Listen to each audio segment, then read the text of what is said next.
Welcome to Microsoft 365 Excel, the complete story. And this is video number 10. We finally get to talk about the amazing Excel LAMBDA function. That's a function that allows you to define your own function and reuse it in the worksheet without using VBA. Also, you'll be able to create Lambda helper function formulas directly in the worksheet cells. And when we talk about Lambda, we also got to talk about let, defined names, and single cell reports. These together are the new frontier of Excel.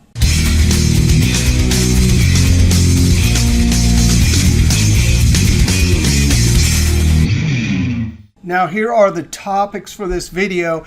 And if we're going to talk about Lambda, we got to talk about defined names. Because if we want to save and reuse a Lambda function, we do that inside of defined names. We can also do it inside of the advanced formula environment, which is connected to defined names. So we're going to start with defined names. And actually, I'm going to show you a bunch of tricks about defined names.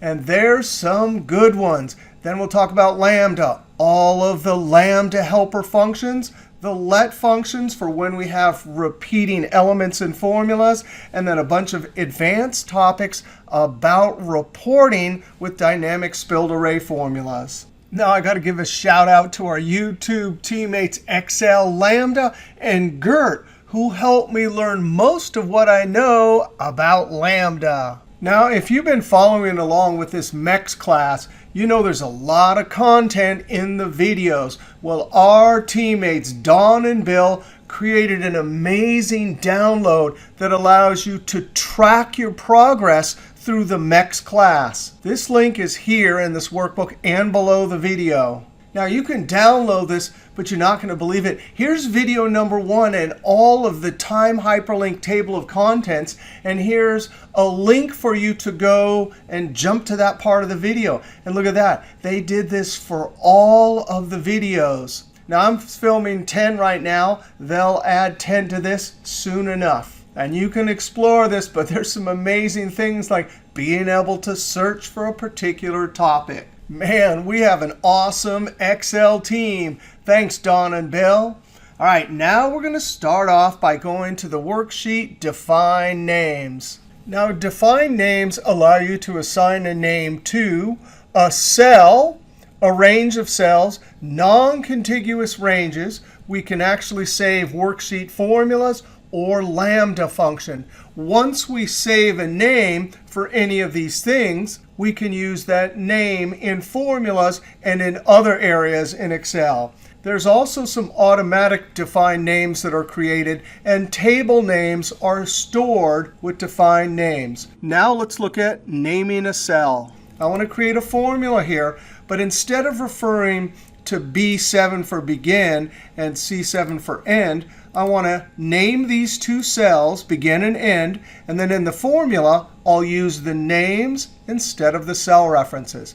Now, the most basic way to name a cell or a range or a non-contiguous range is to select it and go up to the name box. I hover, it says name box. I click.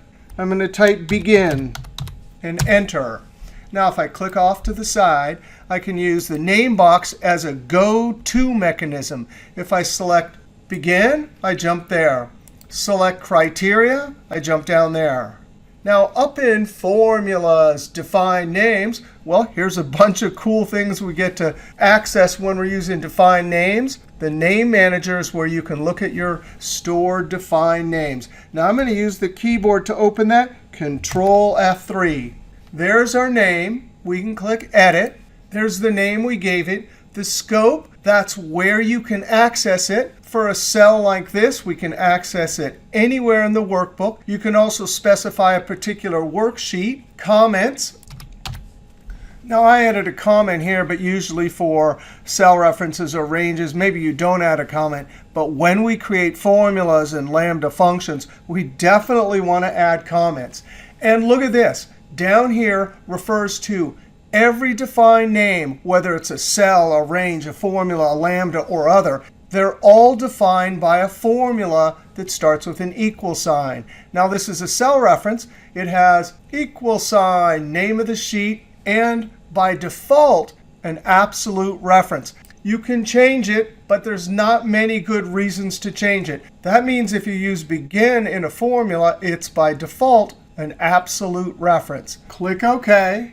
Now in the Name Manager dialog box, you click New if you want to create a new defined name. You can come back and edit, and you can delete. In the name column, we have the names of all of our defined names. And that icon right there means an Excel table. The only editing you can do to the Excel table is to change the name or add a description.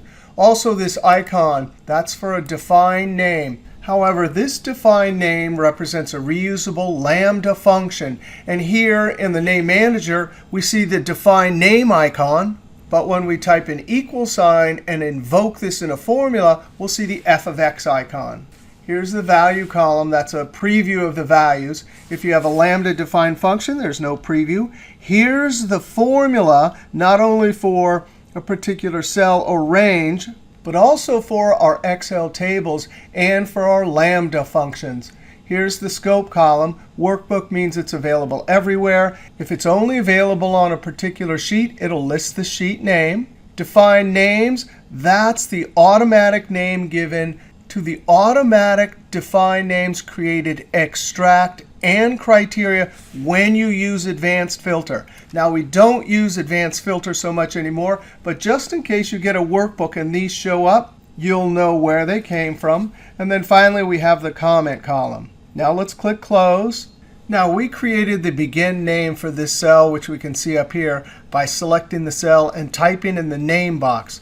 But if you have some data with a name above, or a complete table with field names at the top, an easier way to create a defined name is to select the name and then the data below it or next to it, and use the keyboard Control-Shift-F3. That is up here. There's a button in Define Names, Create from Selection. But look at that. It knows that there's a number and a name above. So all I have to do is click OK. And now I have a new defined name for end. Now when we make a formula equals end divided by begin minus 1, that's the formula for rate of change, and enter. There we go. We can also equals, and I can use the F3 key. That brings up a list of paste names, and then you can select. I have to use this often when I can't remember quite what the name was. But here I'm going to double click in, divided by, and I could type. And define names and our lambda functions will show up in a dropdown. There it is, the defined name. I hit Tab. Whoops, that's the wrong one. Begin, there it is, -1, and enter. We can also, if we have a table with field names, we used to do this a lot before Excel tables, but we don't do this so much anymore. I can use Control-Shift-F3, and now each one of those columns is going to be named the field name. Uh-oh. It also thinks that I should name each row these names, so I definitely don't want to do that. When I click OK, now I have new, product, units, and sales rep.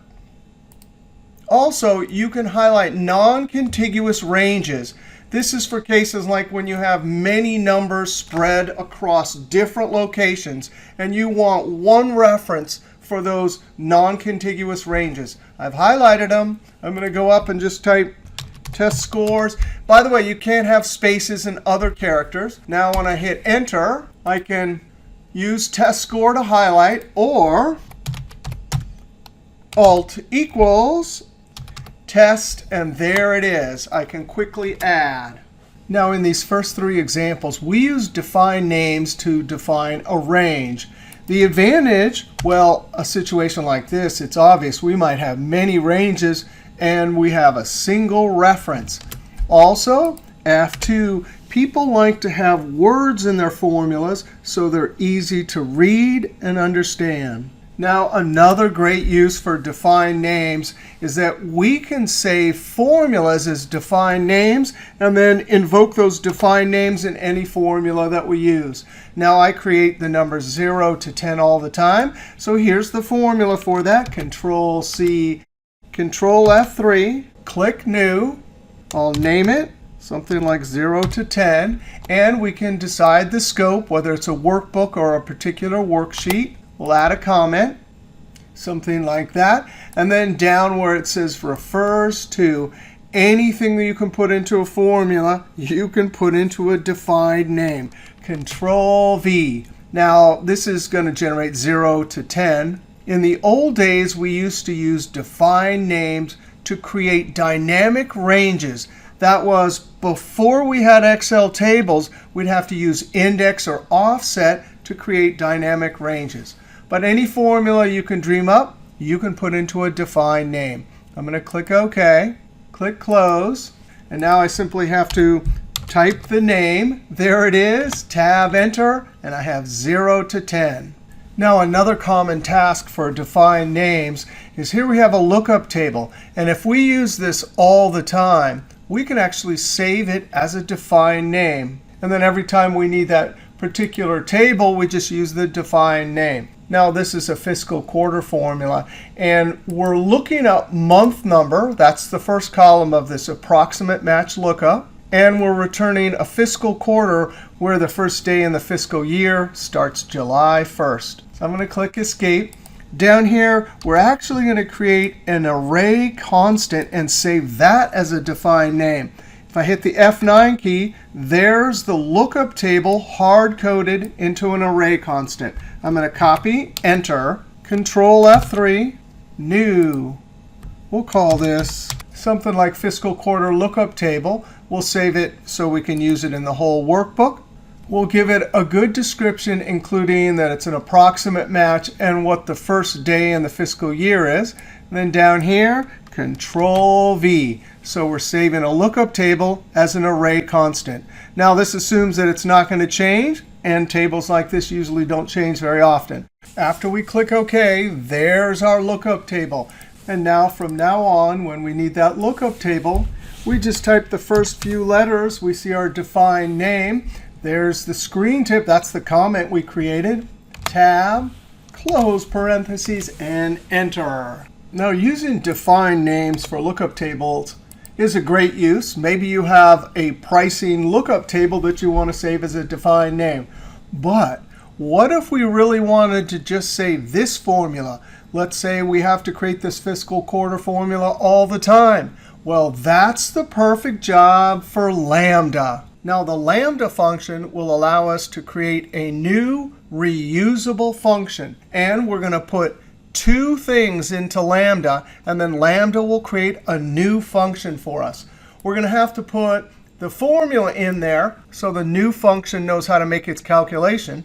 And if you look at this formula right here, how many inputs are there? There is only one input, dates. So inside of Lambda, we'll say, hey, Lambda, the new name of the argument will be date. And then we'll list our formula to define how the new function calculates. Now, as a preview, since when you use Lambda for the first time, it's kind of a hard concept, this is the Lambda function that's going to define a completely new reusable function. We're going to have to put in what's called a parameter. That's just the name of the argument that will show up in the function. And then in the second argument, we're going to make the calculation. We'll say, hey, that's how we want you to calculate. Now, once we're done creating and testing our Lambda in the worksheet, we'll copy the whole thing, paste it up into the name manager, and whatever name we give it. And in fact, we'll name our function fiscal quarter. That'll be the name of the defined name. Once we save it, we can just come to the worksheet, and there it will be, fiscal quarter. And sure enough, the argument that we named inside of Lambda, there it is, date. Now, we don't see the formula that we saved in Lambda. That's just sitting up in the name manager, defining how this worksheet function works. So there's our argument. We simply highlight the dates. And when I hit Enter, bam, we have a new worksheet function we can use anywhere to calculate fiscal quarter. All right, let's delete this and create and test our Lambda. Make sure you have this copied. Equals, there it is. I type L. Lambda is the first L function, tab. Now, inside of Lambda, we're going to need the parameters or the formula inputs. Those are the function arguments. And then once we're done with entering our function arguments, then we put a calculation. That defines how the new function will work. We have one input, date. When I type date, that parameter will become the function argument, comma. Now we're done with parameters, so we put in calculation. Control V. Now there's two things we need to change here. One is inside of month, we don't want it pointing to anywhere in the worksheet. We want to put the argument name right into serial number. That way later, when we use this as a function, whatever we enter into date, that will be going into month. So date. Notice that X icon. That means this is a parameter or formula input that we're creating right inside of Lambda. The other thing we want to change is I don't want to leave this as a defined name. I want to hit F9. Let's just hard code that in to the function because this is never going to change. All right, close parentheses. For our first example, we have one parameter or function argument, and we have our calculation. Here's the thing, though. We need to copy and paste this up into the name manager. But I want to test it. If you enter it, you get a calc error. And that's because, well, it doesn't know what date is yet. But here's how you test it. Since this is going to define a function, and we'll call it fiscal quarter, what do we do after we type fiscal quarter? We type open parentheses. So that's what you do. After the last close parentheses for Lambda, open parentheses, enter whatever arguments there are, close parentheses, and that's how you test it. When I Control Enter, that is working. Now F2, notice we're creating our Lambda function in the worksheet. That's one location where you can create Lambda functions.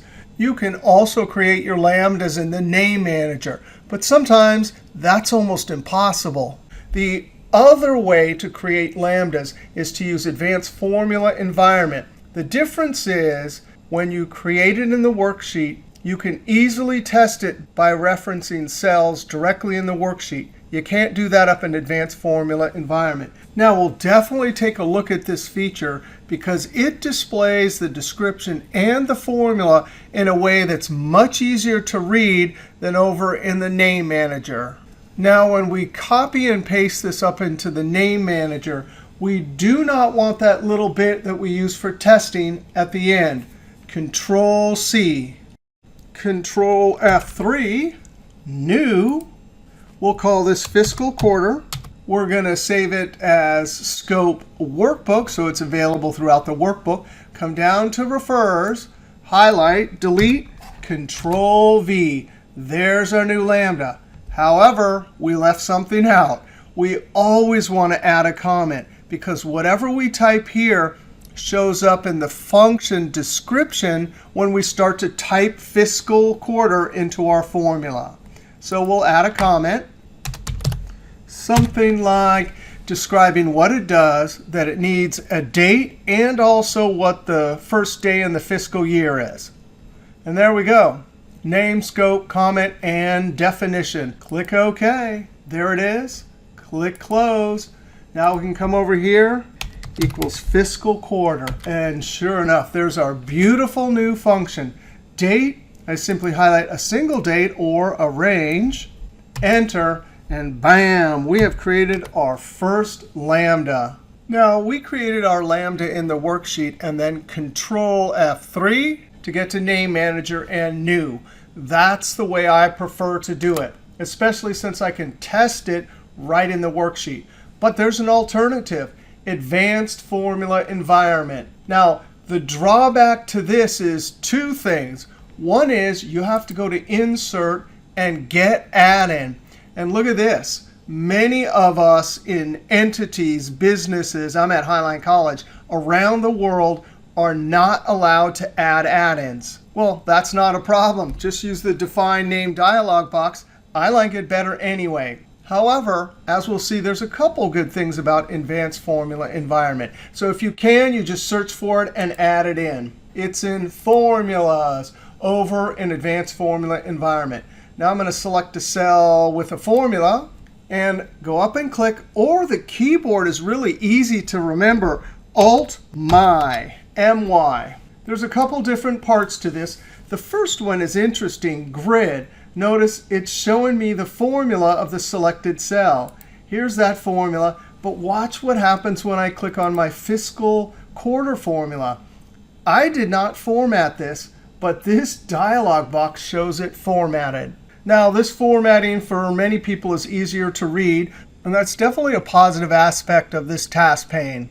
Now, we just looked at grids. Let's go over to names. That's for define names. There's 4 sections. We'll look at 3 of them. And here is all of the formulas saved up in the name manager, all of the ranges, and all of the Lambda functions. So that makes it pretty convenient to have a different tab for each different type of define name. If we want to look to read and see what the description, name, and formula is, we can click Edit, Name, Description, Formula. I can click Done. Here's the ranges. There's the begin and end, which we named. Product. I can click to look. Name, Description, Definition. Done. Here's the functions. There's the one we just created. Here's a couple of other ones that I already have in this workbook. Here's a regression one. And look at this. If I click Edit, it is much easier to read the function name, the description. It even gives you a preview of the arguments. And here, I did not create this formatting when I typed out this formula. This is done automatically over here. So for reading and looking at the different defined names that you have, for some people, this is the way to go. I'm going to click Done. Now I want to show you just quickly how to create a Lambda function in the advanced formula environment. We're in Functions. I click plus. I'm going to call this Junk tab. The description will be junk. And here's something that's very different than how we created our Lambda. In the worksheet, you type out the function Lambda, and you list the arguments inside of Lambda and then the function. Over here, you actually type the arguments here. So the quick function I'm going to create here is just going to have one argument, date. You type it in and then hit Enter. It's listed there. Then down here, you don't put the Lambda. You just type whatever the formula is and use the argument. So we have everything we need. We click Done, but then you got to click Save. When I click Save, it's saving it up into the name manager. Now let's click in the worksheet, Control F3, and sure enough, there is junk. It copied everything here. Click Cancel, Close, and I can use it. There's my junk. There's a date. I've converted it to month. Now, if you want to delete it from this environment here, well, let's click the trash can, delete, but then you got to click Save. And just like that, I have a name error. Control F3. All that junk is gone. So I'm curious, what do people think? I don't really use this to create them. Does anyone use this to create them, or to use the define name box, or what do you think? I certainly like these different tabs here, and I like the fact that it's easy to read the descriptions and the formulas. All right, let's close this. Now, over here on Lambda Notes is a great summary of Lambda. And don't forget, there are PDF notes. Click right here on Define Lambda. It defines it, and then there's that cool picture. Now, here's the arguments. We talked about those. When you create a reusable function, we're going to have Lambda, and whatever parameters, then the definition of how the function works. Then you copy and paste it up into Name Manager. That's what it looks like in the worksheet. But creating reusable functions is not the only thing that Lambda can do. Lambda has 6 helper functions like BYROWs.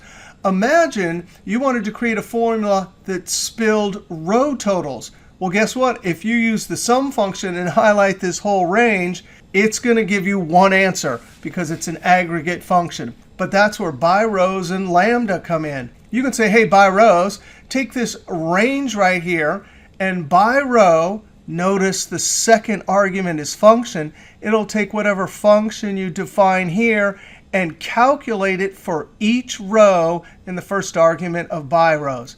Lambda, R, well, you have to define the variable, and that variable always represents the rows for the array in the first argument of BYROWs. So I always call it R, and then sum R. So that formula can spill row totals. Now, we're going to start off, we're going to create this lambda and a couple others, and then we'll jump over and look at all the different helper functions. All right, let's go over to define name lambda. Now we'll start off with a couple simple formulas, one for calculating the rate of change and another for calculating cost of goods sold. Now both of these calculations are simple, so most of the time we would just type out the formula. But what if you're sending this workbook to someone else and maybe they don't always get it right?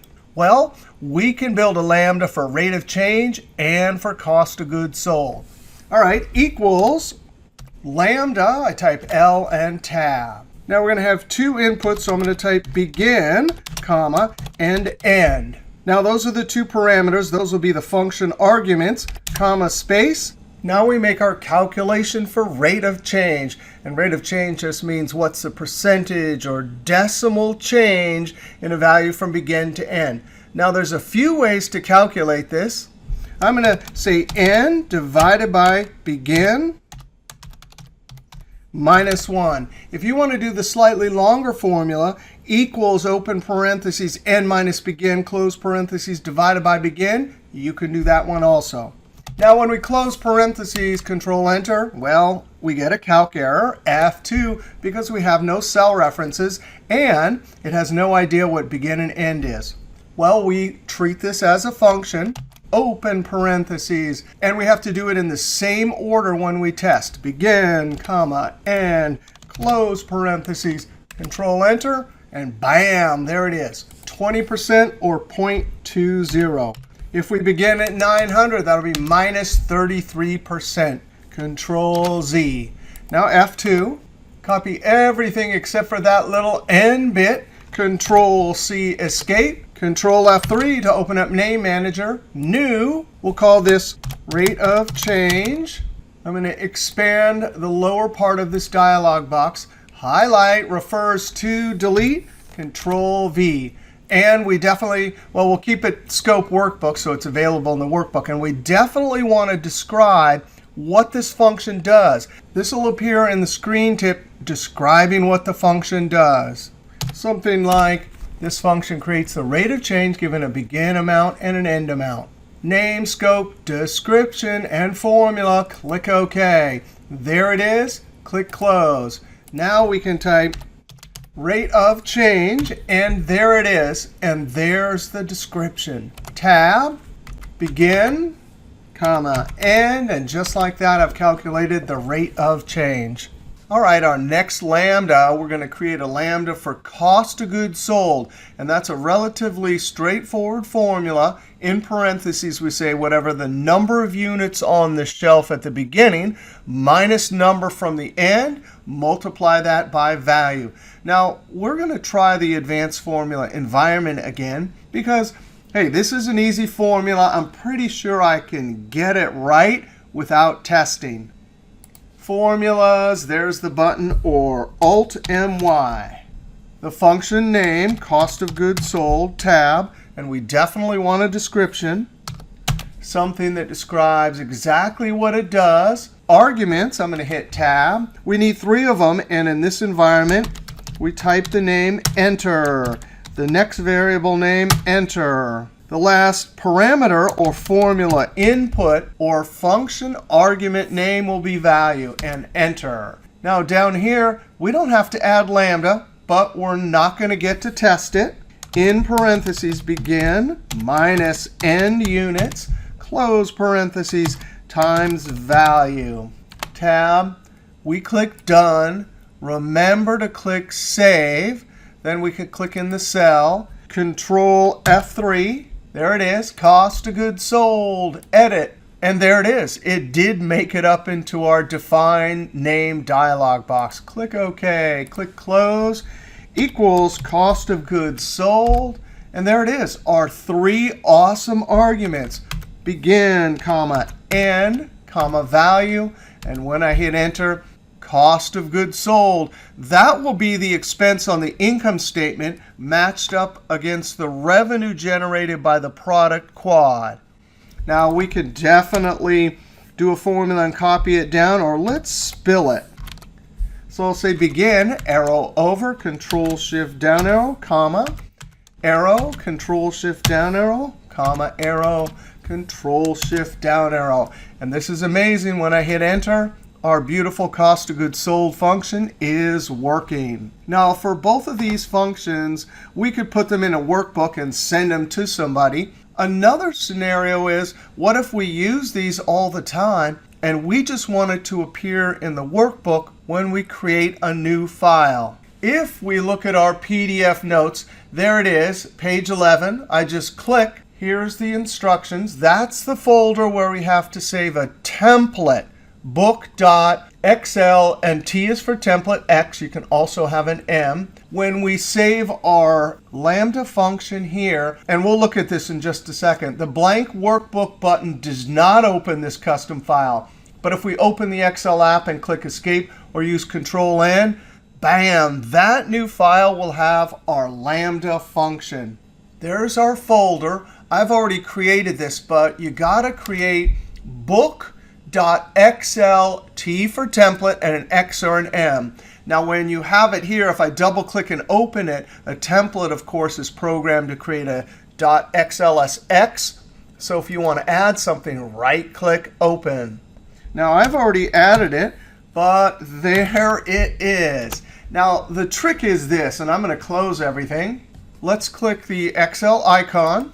And Microsoft has everything mixed up in how we open new workbooks. For some crazy reason, if I click blank workbook equals cost of goods sold, it's not there. But when I get to this stage, do not click that. Just click Escape. And then our new Lambda function, cost of goods sold, is there. Also, Control-N to create a new workbook equals cost of goods sold. It's there too. Now let's go over to the sheet, Show Formula. And I got to show you my new favorite Lambda that I use in all of my Excel workbooks. Now I built a model here. And when I build a model, I like to document it off to the side by listing not only the actual formulas, but the cell address for each formula. So over here, we'll start our formula. And we'll use a function that's been around since Excel 2013, formula text. When I enter this, there's the formula. But at the beginning, I want the address that that formula lives in. So we'll use the address function. It needs the row number and column number for that particular cell. So we'll start off with row, pointing to the same exact reference, comma. Then we'll use the column function. And then the third argument is important. I want for relative because I do not want $signs to show up in my reference. So for, close parentheses.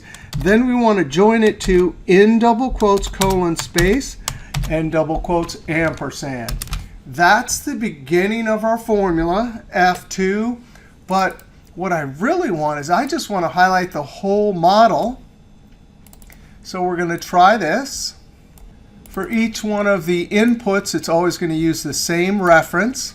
But when I enter this, I get a huge mess of errors and formulas. Now, I really want to remove all the errors and list all of the formulas in a single column. Luckily, Microsoft is so great to us in Microsoft 365 Excel with new functions like toCol. Now, if we just use toCol with the array, that's not what we want, F2.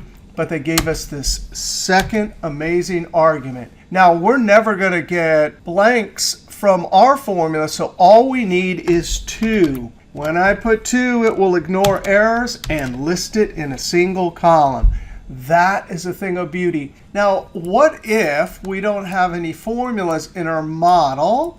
When I delete all these, well, toCol is delivering calc. Control-Z. So since we have just a single error coming from toCol, all the other errors were dealt with earlier. I'm going to use if error, There's the value at the end, comma, value if error. Well, you could put some sort of message like no formulas. I'm just going to use the syntax to show nothing, double quote, double quote. And now at the beginning, we add our lambda. There it is, lambda, Alt-Enter, and we have only one input, reference. Now I can copy this, and everywhere I see that reference, I'm going to Control-V, come to the end, close parentheses. Now we can test it. Close, and that's looking good. Let's test it. Highlight everything, F5, that's the go-to keyboard. Special, formulas, click OK, delete. Well, that's looking good. Control-Z. I am going to move this over here. And now you copy and paste all of this. Paste it up into Name Manager. I've already done that. And here it is, show formulas with a single argument. Escape. All right, that's our fourth lambda. Now we want to go over and look at some of the amazing lambda helper functions. Let's go over to BYROW, BYCOL. Now don't forget the PDF notes, lambda helper functions, page 13. Here's an awesome description of why we need these helper functions, which I'll show you over in Excel in just a second, and a description of the 7 different lambda helper functions. Now we have 3 examples on this sheet, and let's just pose a situation. Alt equals, I want a formula that will spill a row total. Well, guess what? If you use the sum function, it's an aggregate function. So by default, all aggregate functions take all the numbers and deliver a single answer. Now, there is a way to do it with matrix algebra, which is the way we used to do it.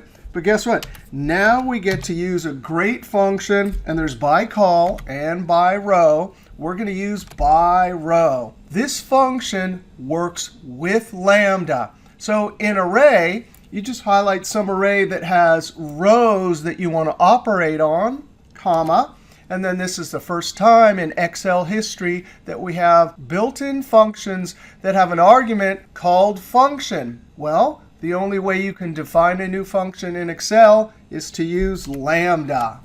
Now here's the crazy thing. We want to use lambda to define a sum, which we'll calculate on each row. But we, as the author of this formula, have to get lambda and BYROWs to communicate. By definition, BYROW will let lambda access each row. But we have to define a variable. You can call it whatever you want.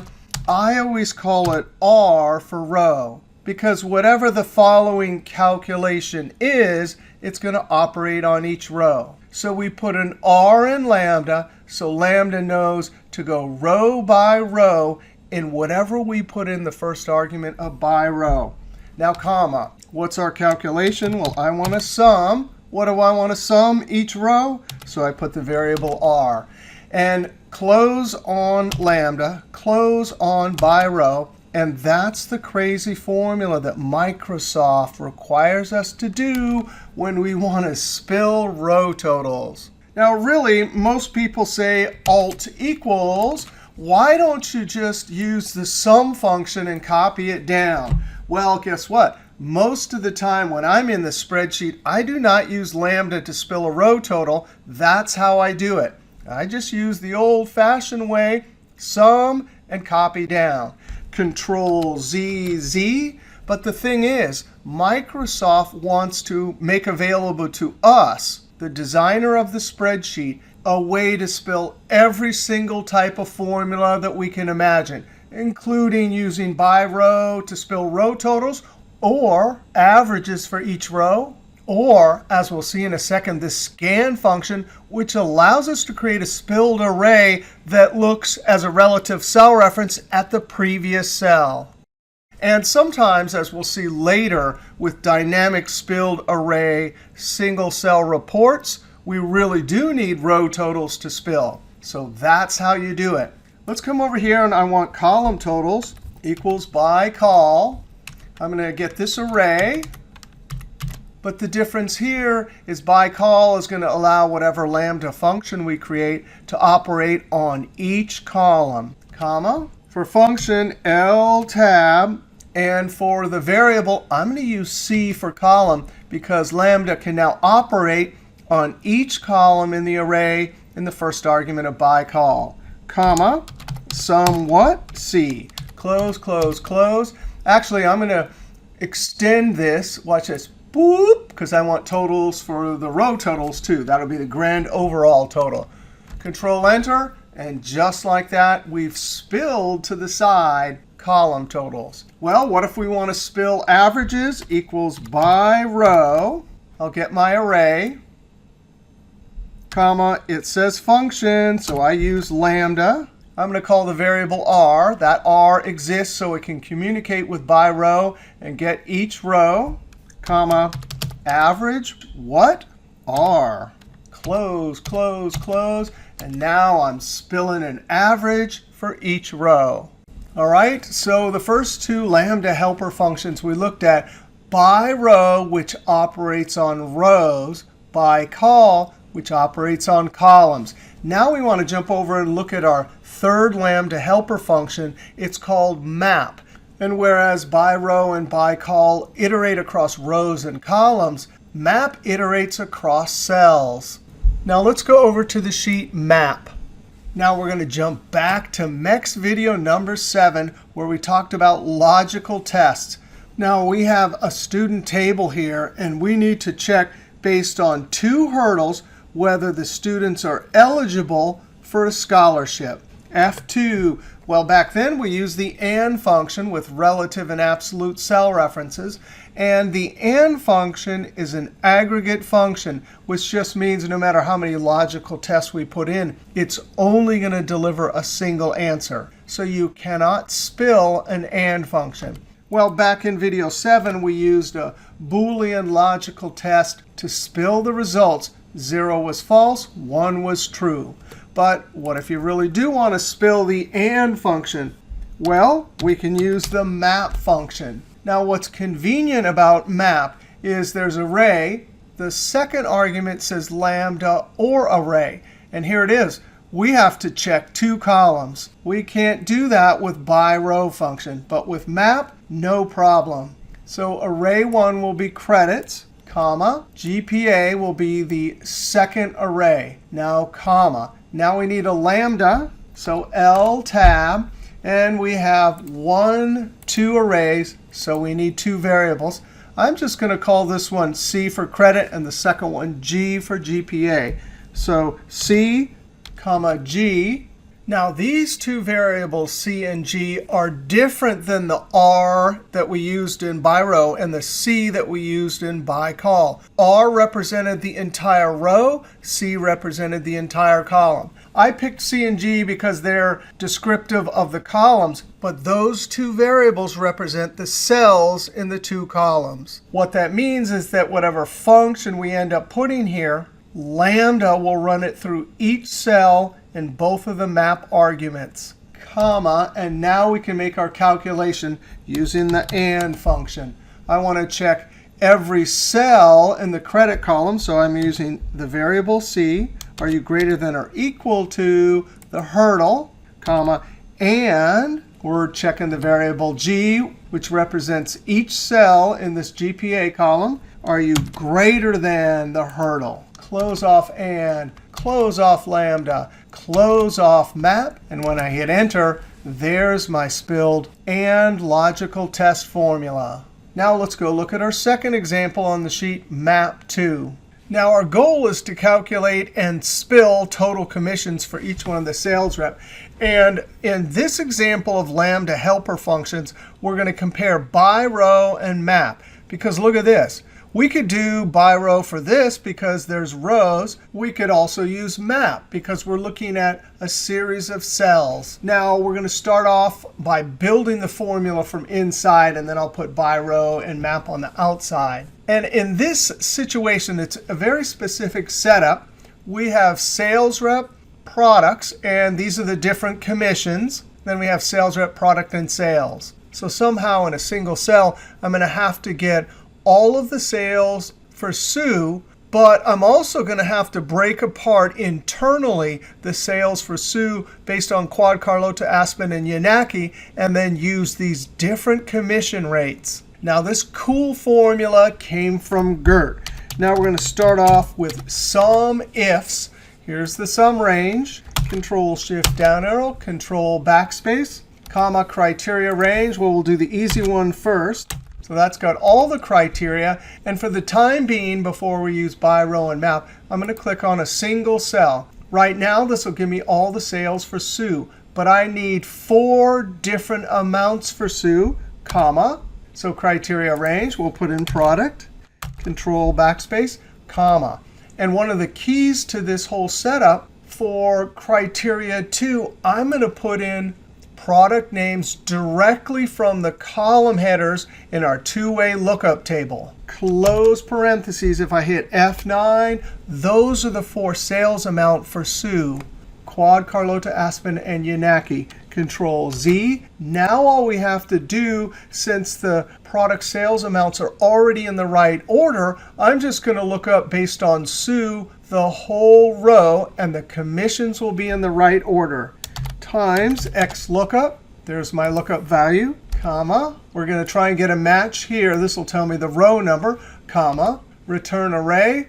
Well, if I give it more than one column, when it finds the correct row number, it will return the commission rates from the row, and they're exactly in the correct order. When I hit F9, those are the 4 individual commission amounts that I now need to add. Control Z.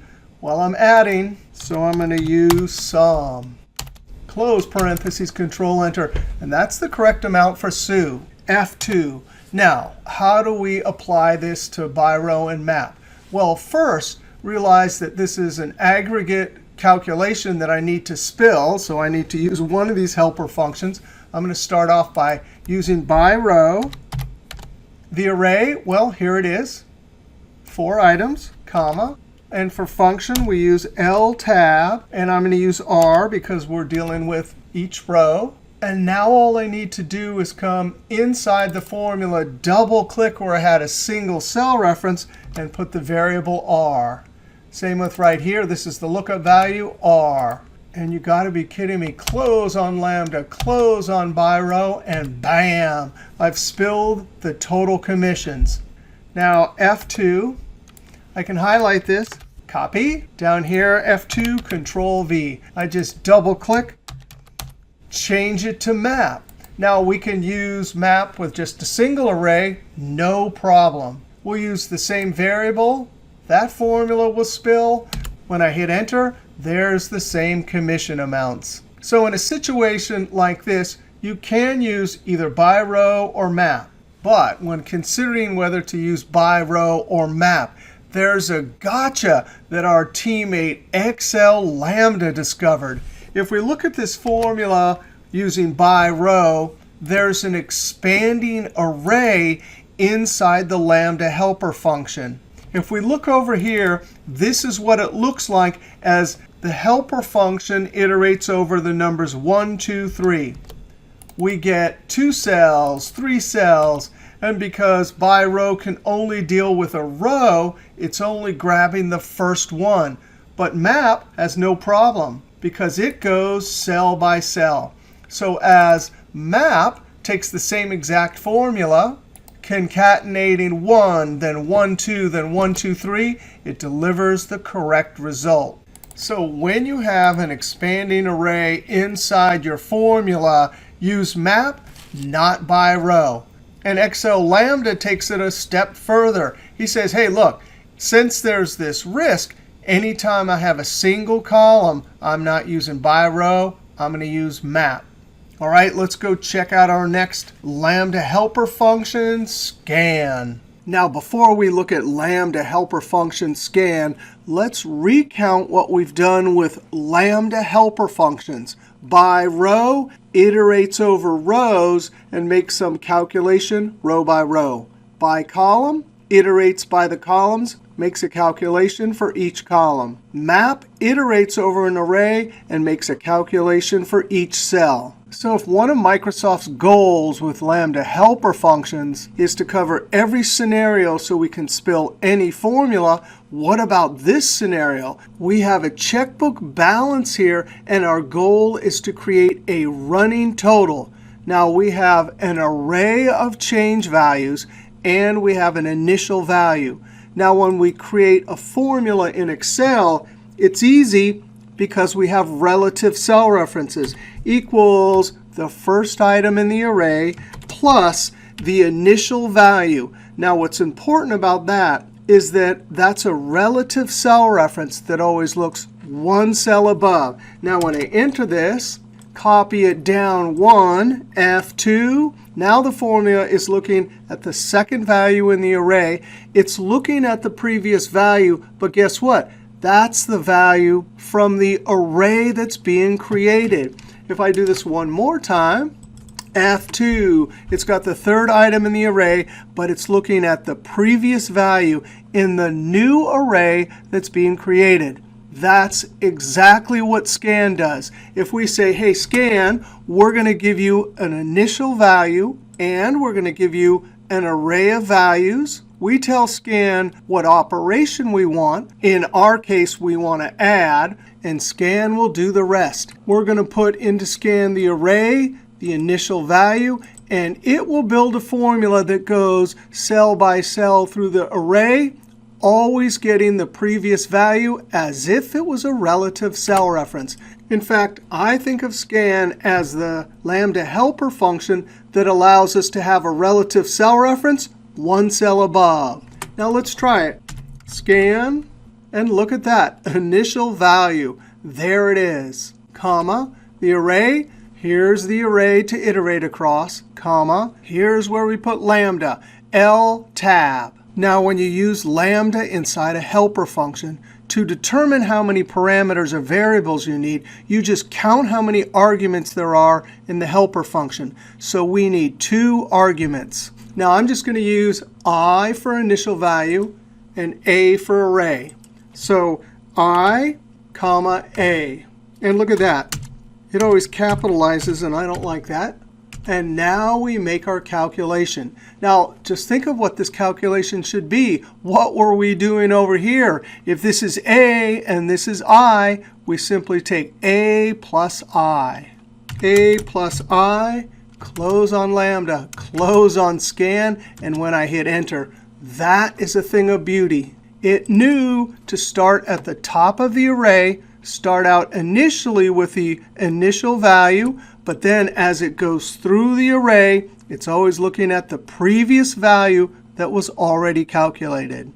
All right, here's another great example for scan. We have a data set, and we've already created a unique sorted list, and we've calculated sales.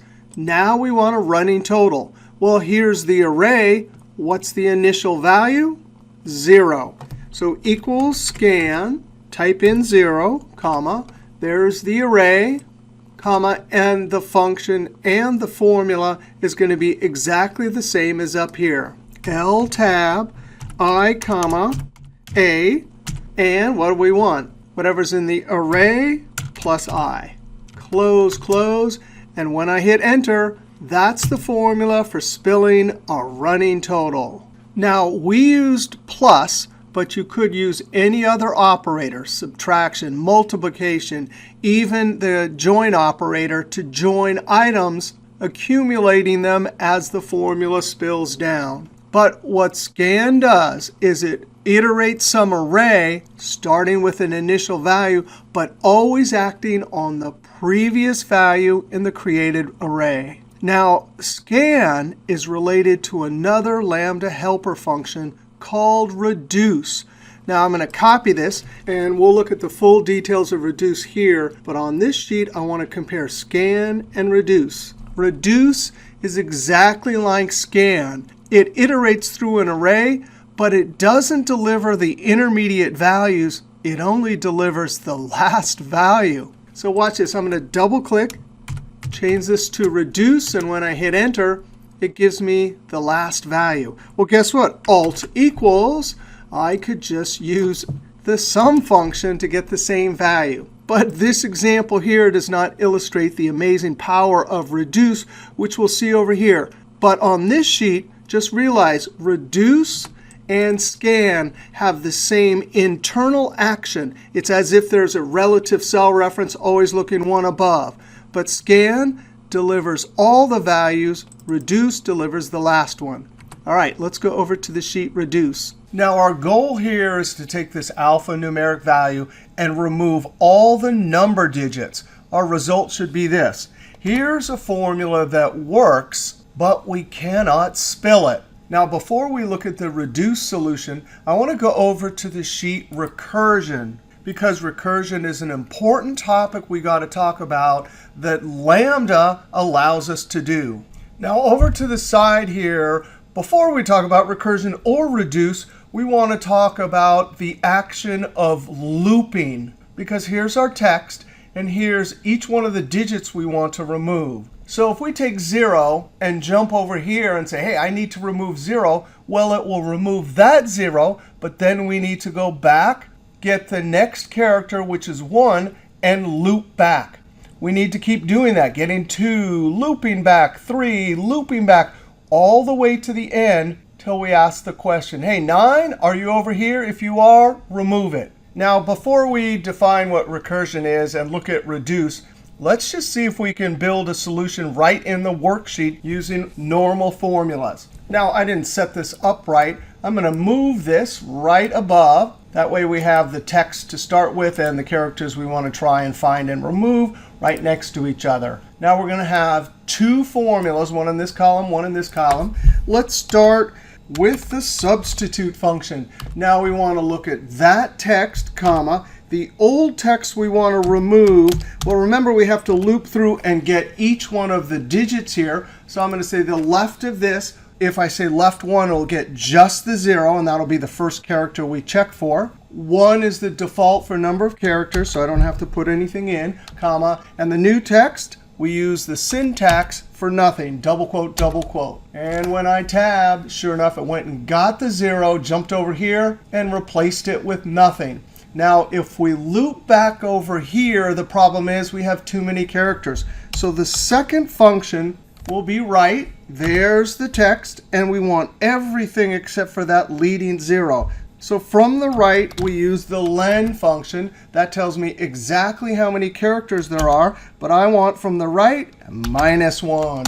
Close parentheses, Control-Enter, and we've accomplished our task. We remove that 0. Now, with 2 formulas, we can simulate the looping. Copy them both down all the way to the bottom. And each time, this is getting smaller, always taking from the left 1 character. That 3 right there is removed. And bam, all the way down, looping until we get the final answer. All number digits removed, left with quad. Now, when you have a loop like this, you have to have something to turn it off. And what's the condition that allows us to turn it off? Well, characters to remove has no characters left. Or, as we'll see in our if formula, we just construct the logical test. Characters to remove, that's all the items in this column as we loop through, equals to double quote, the syntax for nothing. Now, this is just looping. We got to talk about recursion. And here's a new concept for most of us. And actually, it's a new concept for me, too. Recursion means that a function can call itself and is allowed to iterate over a value until a task is achieved. Now, the function that we're going to create using Lambda is actually going to contain both 1 and 2 different formulas. And if we look down here, here's the final Lambda. This is the actual name of the function. And notice inside remove car, for characters, substitute and write. But here's the crazy thing is that this whole Lambda, when we copy and paste it up into defined names, it's going to be called remove car. Now, when we type remove character in a cell and try to use it, it'll ask for text and characters to remove. That'll be the text. That'll be characters to remove. The if will start the loop. And when it finds that there's nothing left, it will deliver the final result, which is whatever we started this text with as the final result. Otherwise, the value if false, that's going to be the lambda function that we're calling within the very same function. And notice what it does. Remove characters. Substitute is going to be acting on the text, transforming it to its final bit of, in our case, quad.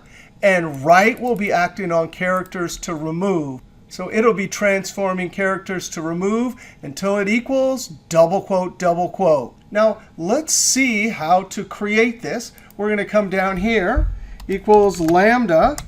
The first argument will be text, comma, and then characters to remove. That'll be our second parameter or variable or function argument, comma, Alt-Enter. Now let's do the if characters, and I can see in my dropdown that x means this is a variable. When that equals to double quote, that's the logical test, comma, the value if true, Alt-Enter. Well, it's going to be the text in its final form, and I want to make sure that all extra spaces are removed, so we'll wrap trim around it. All right, so that's the value of true. That's after the loop has stopped, comma. The value if false. This is where we call our function. Alt-Enter, remove character. And when we copy and paste this up into define names, I'm going to double click and copy this, and that's going to be the name of the function. Now, if this is the name of the function, it has to have both of these arguments, text and characters to remove. So I open parentheses, and what do we want for text? The whole substitute bit. We're trying to transform the text, comma, left of the characters to remove. The default is 1. So left is the old text. New text, double quote, double quote. Now when I close on substitute, that's the first argument right here, comma. Now we're going to do characters to remove. Remember, that's just this column over here. Alt-Enter, right. And I'm transforming the characters to remove. Number of characters, len of the same characters to remove. That's always one too many, so we'll subtract 1. When I close on write, that's the second argument right here, characters to remove. So now this function, we close it off. There's the function sitting in value if false, close off if, close off lambda. And here's the crazy thing about recursion. Well, I'm going to Control Enter, and there's no way to test it in the worksheet. So you have to paste it up into the dialog box and hope that it works. And if it doesn't, you have to work back and forth. All right, let's try this. I'm going to copy everything, Control-C, Enter, Control-F3, New. I'm going to come down to Formula first, since I'm such a bad typer. Delete, Control-V, and now I'm going to double-click that so I spell it right. Copy, and this is going to be the name of our new function. Now we want it in the workbook. We're going to definitely add a comment. Something like this function uses recursion to remove the specified digits from a text string. Now I'm going to click OK. Click OK. We're going to try this new function. There it is, remove characters. There's our two arguments, text, comma, characters to remove. There it is. And when I close parentheses and hit Enter, it's going to simulate this looping process using recursion. Close parentheses, Control Enter, and that is amazing. F2, I can definitely spill it.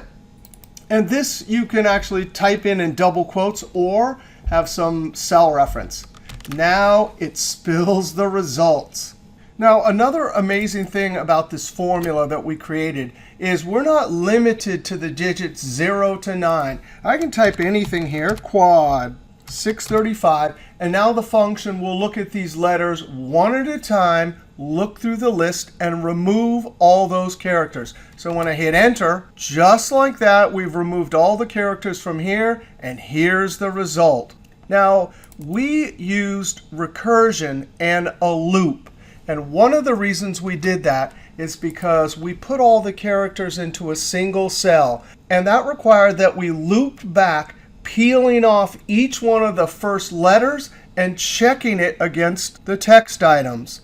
But rather than put all the characters into a single cell and looping using recursion, if you have the very same characters in the cells in the worksheet or as elements in an array, we can iterate over this array using the reduce function, using substitute only, and we'll accomplish the same goal. Now, in the Excel worksheet, if you know the number of iterations, which we do, we just count the number of characters, you can use the reduce function rather than recursion to call the function for each iteration. So again, we'll just run this over the array of letters, and that formula right there will calculate at each point in the array. When we get to the very last item, that means all the characters are removed. That's what we want. And that's the perfect job for reduce as opposed to scan. If I escape, this is what scan would deliver. That means each intermediate values. But reduce does every single action, but only returns the last item. And that's exactly what we want. Now, I did want to show you recursion using Lambda, because this is the first time in Excel worksheet history where we've been able to do this with a worksheet function. And if you don't know the number of iterations, this is the perfect solution. Now, I want to go over to the sheet reduce. We're going to look at 3 lambdas that use reduce. And the first one here, all we want to do is remove numbers from a text string. Now, the way it will work is this. We need to create the array 0 to 9. We'll skip over rows. There's 10 digits, comma, and we want to start at 0. Control-Enter. That gives us 0 to 9. The formula is going to be substitute. Text, well, that's going to be the initial value, comma, the old text. That's for each iteration in the array, comma, and we're going to replace it with the syntax for nothing, double quote, double quote. Control-Enter. And this will simulate the iterating that reduce will do. If we were using scan, it would deliver each intermediate value. But the beauty of reduce is it only delivers the last one. All right, let's build our lambda. Actually, let's first just build the reduce, and then we'll add lambda in front. Equals reduce, the initial value, that's the text, comma, the array, we have to create that sequence, starting at 0 and going to 9. Comma. Now we have to build a function to iterate over 0 to 9. L tab. Lambda has to communicate with reduce initial value array. So I'm going to use the variable I, comma, a, comma. And our function, of course, we're going to use substitute. The text, that's the initial value, comma. The old text, just as we did over here, iterating over 0 to 9. So that's the letter A. And our new text, double quote, double quote. Close parentheses on substitute, close parentheses on lambda, close on reduce, Control-Enter. And that is looking good. F2, let's actually trim this to remove the extra spaces. Close parentheses, Control-Enter. F2, we can make this a little bit easier to read. Alt-Enter, Alt-Enter. Now to convert it to lambda, L tab, we have one function argument, text, comma, Alt-Enter, and a double click. This is where we put our one input, close on lambda. Now we can test it. Here's all the text, close, Control-Enter, bam, that is looking beautiful. Now you copy and paste everything but that last little bit up into the name manager, and I already did that. The name of the function, at least the one I gave it, was remove numbers from text. Here's all the text, close parentheses, and when I enter, now we have a beautiful new function for any time we need to remove digits from text. Now this is very specific, but what if we wanted to have the freedom to specify all the characters? Well, we'd have to use recursion here. So how do we get that into an array? We can use the mid function. Now the mid function is programmed. If I say character 4 and go 4, it'll get quad. So we want this text, comma, and the trick is we want a starting number for every single character, and then the number of characters to extract, 1. So here we use sequence, and for rows, we say whatever the length is. So that'll give us 1 to whatever the length of that is. Close on sequence. That'll deliver all the starting numbers, comma, 1, extracting a length at each starting position of 1 character. And that will do it. That will extract whatever we put up here. So if I put the characters to specify, bam, that is dynamic. Control Z, F2. Now, that's the array inside of reduce. Reduce, initial value, all of these, comma. There's our beautiful array that we just created, comma. Function, well, guess what? Our lambda function is exactly the same as above. Lambda, initial value, comma, array, comma, and the formula is substitute. We're going to start with the text, whatever the initial value is.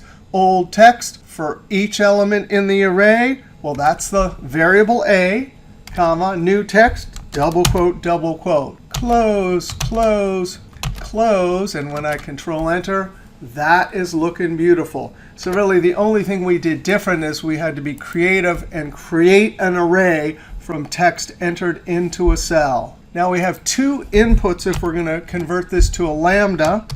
Text, comma, characters to remove, comma, Alt-Enter. I'm going to close this off. Double-click text, copy. We'll put that into initial value. Characters to remove, that goes in 2 places. Text in mid and len. Now we can test. Here's the text, comma. There's the text we're specifying. Close parentheses. Control Enter, and bam, our new lambda is working. Now copy and paste. I already did that. Equals, and I called it, there's the one for recursion. I called it remove char R for reduce. Here's the text, comma, here's what we're specifying. Close, Control Enter, enter a bunch of characters, and bam, instantly our functions are working. Now here's another great lambda, and actually both of these cool lambdas came from, you guessed it, Excel LAMBDA. Our goal here is to find whatever capital letter there is and insert a space before. This is going to require that we use the character function. And you have to know that 65 is capital letter A. 65 plus 25 will give us Z. So the array we're going to need inside of reduce, well, we'll use character, and then we'll use sequence, comma. There are 26 letters, comma, and we need to start at 65. When I enter this, that is beautiful. Now, when we iterate, what are we going to do? We're going to hit each letter. When we come to C, it's this point in the array. It'll see C, take it out, and we'll say, please put in its place C with a space before it. The beginning part of this lambda is exactly like the one we did up here. We'll have 1 parameter, text. We'll have to trim. And in reduce, there's the initial value. The array, Alt-Enter. We'll use A to Z, comma. For the function Alt-Enter, it's going to be exactly the same as this one up here. Initial value I, array A. And inside of substitute, there's the text. We're going to start with initial value. Old text is whatever point we are in the array. And watch this. The new text is a space joined to, hey, we're going to pull it straight from the array. Close, close, close. A bunch of closes. And now we're going to test it. Close parentheses. Control Enter. And bam, just like that, our 2 caps C, they get spaces. Now, I already copied and pasted this up into the name manager. And you know what? I forgot what I called it. No problem. I'm going to type an equal sign and hit the F3 key. We saw this earlier for define names, but I can use it for a function. Oh, that's what I called it. Space before caps. Click OK. open parentheses. There's the argument text, close parentheses, Control Enter. And now I have an amazing new function to insert spaces before caps. All right, all together, what do? We talked about scan. That always gives us each intermediate value. We talked about recursion before we talked about reduce, but that's an important topic. Then we did reduce, where instead of giving us all the intermediate values like scan, it only gives us that awesome last one. All right, now we want to go talk about another Lambda helper function, MAKEARRAY. Now, I'm not going to spend much time looking at MAKEARRAY. I'll leave a couple examples here, and there's one over here. But here's how it works. MAKEARRAY, you have to tell it how many rows you want in the resultant array. I'm going to say I want 5 rows, comma, 6 columns. And then you build some Lambda function to work across the 5 by 6 rectangle. Now I'm going to do a silly one here, Lambda. And it makes sense to call this row argument R, comma, the column argument C. And guess what? I'm just going to spread x's across this rectangle array. Close parentheses, Control Enter. If I think love is the most important thing in the universe, I just put love in all the cells. Here's an example up here, 5 by 6. And each row, 1, 2, 3, 4, 5, 1, 2, 3, 4, 5, 6, are multiplied. So row 2 by column 3 is 6. Now over on the sheet, MAKEARRAY 2, our pal Excel LAMBDA shows how to use MAKEARRAY to create various crosstabs. All right, those are 6 of the 7 Lambda helper functions. We'll see ISOMITTED, that's the last one we haven't looked at, in one of our single cell reports. Now to summarize, remember BYROW takes a Lambda and works on each row. BYCOL works on each column. MAP works cell by cell. Scan takes a Lambda pointing at an initial value, working across an array as if there was a relative cell reference, delivering all values. Reduce does the same thing, but delivers the last value. And MAKEARRAY allows you to make an array specifying a row, a column, and a Lambda. Now we want to switch gears and talk about the amazing let function. Now, before we look at an example, here's some notes about let. The let function allows you to define variables within the let function and use those variables to make calculations. You use let when you have repeating formula elements or when you want to make a complex formula easier to read. The advantages of using let. Well, the variable, which is a formula element that is repeated, it is evaluated a single time. That result is stored in memory, and it can be used throughout the formula. That means it speeds up how fast a formula can calculate. Also, formulas with repeating elements are much easier to edit when it's only located one place in the formula. Also, complex formulas can be visually easy to read because you get to name each one of the formula elements. And it makes condensing reports made up of multiple formulas into a single cell formula that spills the complete report. And that's what we're going to look at next. Let's go over to the sheet, single cell report. Now in last video, video number 9, we talked about building dynamic formula reports. If I expand this data set by adding more data, instantly everything updates. Control Z. But of course, the caveat to creating formulas like this and then putting them all together into a single cell, that caveat is that pivot tables are much easier. So most of the time we build reports like this with pivot tables. But it is common to have reporting situations like this that requires that when the data changes, the report updates instantly. Now, when we have a dynamic formula report like this, we can do it the easier way, which is just create the formulas in separate columns. But if your goal is to have a reusable formula, then we want to try and build a single cell formula and put it into Lambda. That means we have to take all of these different formulas, put them into a single cell so the whole report spills. Now, the last thing is that this formula is going to have a lot of repeating formula elements. In fact, we're going to, from a date column, get a unique list of end of the months and then sort. That formula element is going to be used 3 times. That's the perfect job for the let function. So we're going to come down, and we'll start with let. Name1 means we're going to put the name of the variable, comma, name1 value. That's where we put the formula element. Then the third argument says calculation or name. Now you can continue with pairs of names and formula elements, as many as you want. When you're done, then you do the calculation. Now these are going to be our let variables. We have a date column and a sales column coming from the original table. Then this is the first column here. Second column was sales. Running total, there it is. Then we'll build the top part of the report, the middle part, and then the bottom.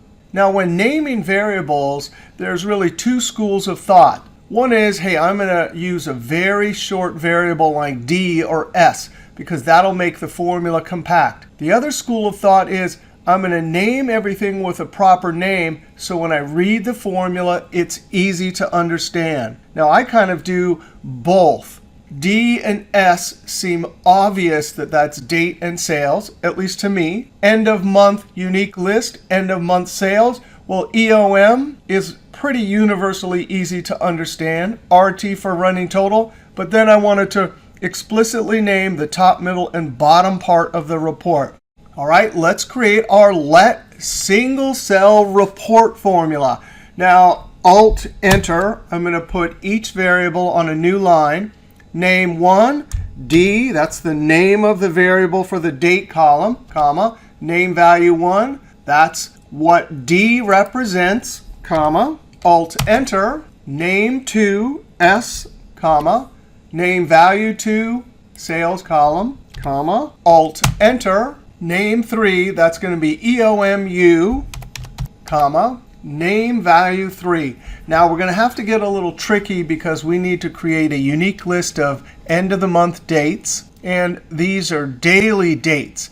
Now there's a perfect function to do it. And we'll start with just that function, and then I'll build some parts around it. End of the month. I want to put the whole date column, but instead of putting the date column, we put the variable D. Now here's the problem. This is one of many analysis toolpack functions that were added in 2007. But for some reason, when they added them, they programmed all these functions so they can't do function argument array operations. Now, if you enter this like this, you get an error. But the well-known trick to get around this bug, in essence, is since these are numbers, you do some math operation. And I'm going to do double negative. That way, end of month can have no problem converting all of these daily dates into end of the month dates. 331, 331, and so on, comma. And for months, if you put a negative number, it will give you an end of the month from the past. Positive, it gives you an end of the month in the future. But 0, that gives you end of the current month. Close. And we're going to look at what this delivers, even though this isn't the final part for this column here. And we got to learn a great trick for let, because the problem is I don't really know if this is evaluating to what I want correctly. And you know, here at the excelisfun channel, we always build our formulas 1 bit at a time, making sure that each bit or formula element is working. So here's the trick, comma, Alt-Enter. And this is where we're going to, for the moment, use the calculation argument. I'm just going to put end of month unique, close parentheses, Control-Enter. Now you can't see that those are actually end of the months, but bam, there they are. Control-Z, F2. Now we're going to add more to this, so I'm just going to leave that there. What do we need to do? Well, we need to sort a unique list. And then come to the end, close, close, Control-Enter. And sure enough, we got a unique sorted list. All right, now watch this. Backspace, backspace. The next variable is going to be end of the month sales, comma. To get the monthly sales based on these end of the months, we'll use sum ifs. The sum range, well, we need sales, so we use our variable s, comma, criteria range 1. We're actually going to need to use the date column 2 times and compare each date to the first day in the month and the last day in the month.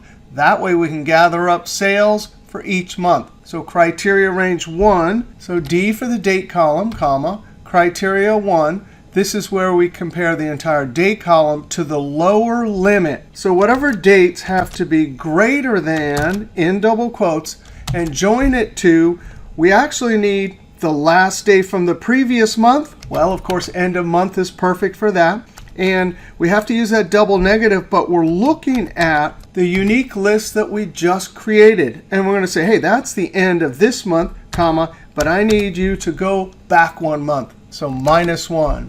Now we comma, D is criteria range 2, comma. This is going to be the upper limit. And whatever dates we find have to be less than or equal to, end double quote, join it to the end of the current month. So we close on sum ifs, comma, Alt Enter, end of month sales to test it.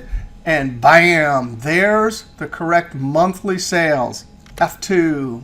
Now the next variable is going to be RT, comma, and since we need to spill a running total, we use scan. Initial value for a running total is 0, comma. The array that we want to scan is the end of the month sales, comma. Function L tab, initial value I, comma, array A, comma, and we're going to say A plus I. Close on lambda, close on scan, comma, Alt Enter, RT to check it, Control Enter, and there's our running total, F2, backspace. Now let's do the top. And we can do this 2 ways, but I need all the column headers at the top of the report. We could link it to the cells, but I'm going to hard code it in using array syntax as we learned last video. So curly bracket to open the array. Text is always in double quotes. And comma means go over a column. If we use semicolon, this would be going down rows. We definitely have comma for column. So we'll put sales and running total. That's the top of our report. Comma, Alt, Enter. We could test this one, top. OK, that's looking good. F2. How about the middle? Comma. Well, we have to horizontally stack. So HS tab, end of month unique list, comma, end of month sales, comma, RT. Close, comma, Alt, Enter. Middle to test, Control, Enter. That is looking beautiful. F2. Bottom, comma. And look at this. We need the word total, sum of the entire sales column, and a double quote to show nothing and avoid an error. So we're going to use hstack again. Total. Total will be first array, comma, sum. And you can either sum sales or the sales variable, comma, and then double quote, double quote. Now, the reason we have to do that is because we have 3 columns, 2 columns here. That would yield an error. Close, comma, Alt, Enter. We'll test bottom, Control, Enter. That's looking beautiful. We have all of our pieces.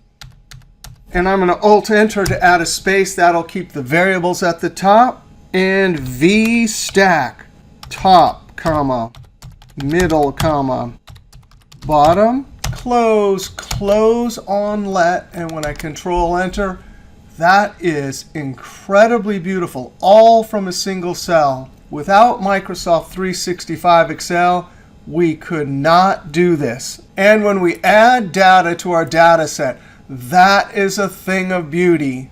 Now let's create our lambda. At the top, L tab, and we have 2 inputs. Dates, comma, sales, comma, Alt, Enter, double click. This will be dates. Double click. This will be sales. Come to the end. We'll close lambda and test it. Date, comma, sales, close, Control, Enter. Still looking good. F2. So we copy and paste up into Name Manager. And once we complete that, we can use our end of the month sales report. Dates, comma, sales, close, Control Enter, contract, everything's working. Now, the last thing I want to show you here is conditional formatting. Now, we're going to come down here. Once we've established this is where our report's going to go, and we're going to be adding data regularly, the first thing we want to do is highlight enough cells below that will accommodate new data. Control 1, Custom, and we want to show it as month, 3 M's, comma, 3 Y's. Click OK. We'll add some number formatting. Control 1, number, comma, 2 is OK. Click OK. This is going to be anchored here, so I'll just add it from the mini toolbar. Now let's highlight, and I want to add dynamic conditional formatting. Now let's add borders based on the logical test. The cell is not empty. Now I used to do this with formulas, but Gert showed us this great method. Highlight cell rules, down to more rules, format only cells that contain, and we come to the drop down, no blanks. Then you can add whatever formatting you want. I'm simply going to add an outline. Click OK. Click OK. For the bottom, I want bold and a double underline. So we come up, and I don't know how to do that with built-in. So we'll use a formula. And the key is active cell there. So equal sign, I'm going to click on that cell. And remember, I'm checking for total, but I need all the cells in the row to check for total in the first column. So I hit F4 2 times. Lock the column, but not the row. Are you equal to total? Format, font, bold, drop down for underline, double. Click OK, click OK. And let's check this out. Add some data, and that is amazing. We have our Lambda for a single cell report with some conditional formatting, and we're ready to add lots of data. All right, let's go over and look at 2 other single cell reports. I want to go over to cross tab. Now, this is the report we want to create. And anytime you're creating a single cell report formula, there's many ways to do it. But here's how I decided to do it. Cross tab report. We give it a table with headers and everything, comma. The row criteria, you can type it in, or I have it in a cell up here, comma. Column criteria, comma. What column to sum, close parentheses, Control Enter. And there's our cross-tab report. If we come up and change the row header condition to customer, bam, it is updating. Not only that, but we can choose between whatever number columns there are. I'm going to choose units. And just like that, our report is updated. That's the goal. Here's how I did it. F2. Whoa, that is a huge formula. Now, we're not going to create this, but I do want to step through it because there's some interesting formula tricks. We took the whole table, headers, and all the data. Then we took row header criteria up here, column header criteria, and sales column. And then because we started with the table, for the headers, I took just the first row. For the data, I dropped just the first row. And then we have row header column, meaning we need to extract for customer the entire column from the data set. Column, header column, and sales column. The reason I used index instead of choose column is if we use choose column, it delivers an array. And if you use a function like SUMIFs or COUNTIFs or MAXIFs, the range arguments in those functions cannot handle arrays. But index, it delivers a range, and SUMIFs, COUNTIFs, and those functions understand it perfectly. And we did that for each column. Then we got a row header unique list, a column header unique list. And because it's going to spill across the columns as column headers, we use 2 row. And for the top row, where we had just a single word in the upper left-hand corner, we couldn't use hstack to put double quote, to fill up the empty cells, because if we choose a different criteria, the length of the column headers might be different. So we expand First argument, that's just the label in the upper left-hand corner. And then for columns, we counted how many items are in the column header unique list and added 2. Then that dynamic number can be padded with double quote, double quote. Then we used HStack 3 times and did our final report. However, for a crosstab, the interior uses SUMIFs with both column header and row header conditions. The totals on the right, those have to use the row header conditions as criteria. And the totals at the bottom, they use column header criteria. Now I'm going to click Escape. You can create this on your own. The variables are listed over here. Now let's go to our last single cell report, sum count row.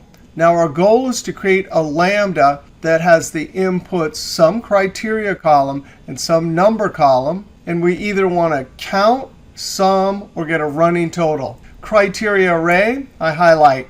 If I only put this in, watch this, close parentheses, it delivers a frequency distribution with a total at the bottom. Aspen, there's 6 of them. F2. If, however, comma, and this is new in the Lambda, we're allowed to put square brackets around the argument, and that means it's optional. But I'm going to put in some numbers. So rather than do a frequency distribution, it's going to add based on all the conditions with a total at the bottom. F2, but it gets better, comma, cumulative. If I put any non-zero number or true here, then it adds a third column with a running total.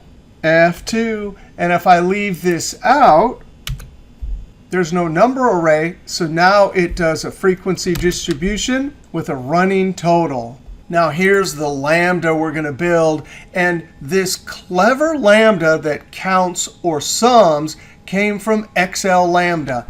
Now the key to whether it counts or sums is the first variable that we're going to create in let. If and ISOMITTED is one of the Lambda helper functions. And because we have an optional argument, if it's omitted, then it will deliver a 1. Otherwise, look at the whole number column. Now, there's a bunch of other cool things in here, but I want to build some examples in the worksheet to help illustrate how this Lambda will work. Now, the first part is, hey, if and not is omitted, but is blank, we'll simulate that for is omitted. If that's true, then 1. Otherwise, please give me all the sales. Close parentheses. Control Enter. Now, if this is empty, then it delivers a 1, and that will facilitate counting.